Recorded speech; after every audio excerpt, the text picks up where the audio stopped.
This is 8 p.m. That's news time.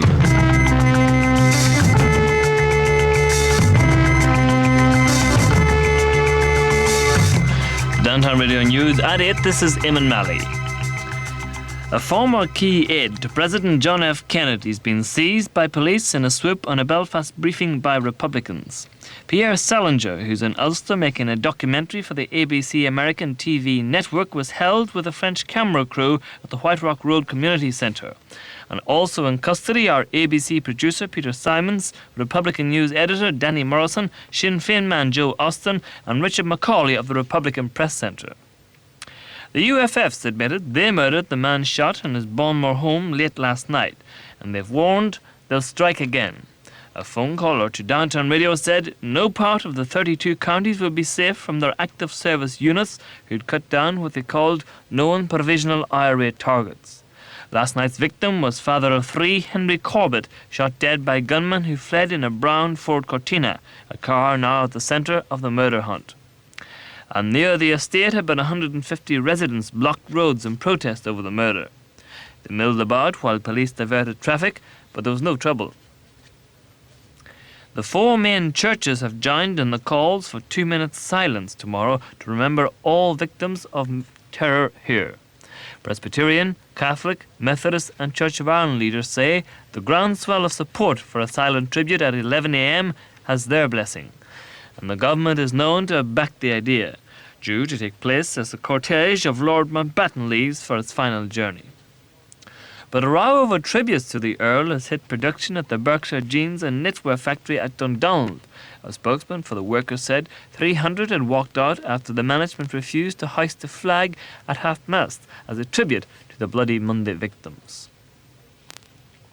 600 shipyard men will be paid off this weekend as the big rundown gets underway, but Industry Minister Giles Shaw has refused to chair 3-way talks aimed at saving jobs. The unions want Mr Shaw to meet management and unions in a bid to stave off redundancies, which won't end until thousands of jobs are lost and the government takes a new look at the yard's prospects in less than a year's time. Well, it's 2.5 minutes past 8. Our next news will be at 9.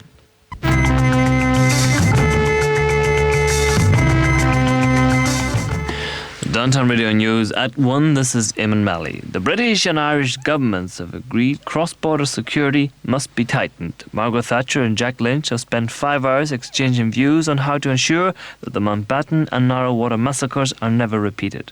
And there'll be new talks in 3 weeks. And as he left Downing Street, Mr Lynch admitted the events of Bloody Monday exposed gaps in cross-border security, and these, he said, must now be plugged. Earlier, both premiers joined tens of thousands in paying a final tribute to Lord Mountbatten. The Queen led the nation's mourning, as in Ulster shops, offices and factories came to a 2-minute standstill. In Belfast, dozens of wreaths were placed at the cenotaph, and at the scene of the Warrenpoint ambush, 500 people gathered. In Portora Royal, school pupils paid a silent tribute to Paul Maxwell, the boat boy blown up in the Mountbatten assassination. And meanwhile, the body of the Earl has been laid to rest near his Romsey home after the pomp and pageantry of a ceremonial funeral. And as Lord Mountbatten was being buried, a Dublin judge was refusing bail to one of the men accused of his murder. He told Frank McGirl that he'd already given a false name and there'd be no guarantee he'd turn up for trial if freed. The decomposing body of a man's been found in undergrowth a mile from a road in Carryduff. Workmen made the discovery at the back of the National Trust's Lisnabreen house, and detectives will move in at daybreak to try and pinpoint his identity and the cause of death.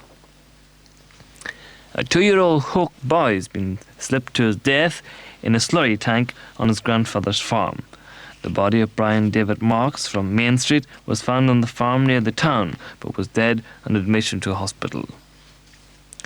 A state pathologist will tell an inquest later today whether wildfowler James Taylor, shot by troops by the Ballinderry River, died from a bullet in the back. Counsel for the Taylor family claimed he was hit from behind, but a lawyer for the army protested that the inquest had not been told yet the exact cause of death. Finally, Belfast girl Marita Maron is the new Rose of Tralee. 20-year-old Marita, who's a civil servant, lives in the Turf Lodge, and she's beaten 29 other beauties from 4 continents to win the coveted crown in County Kerry.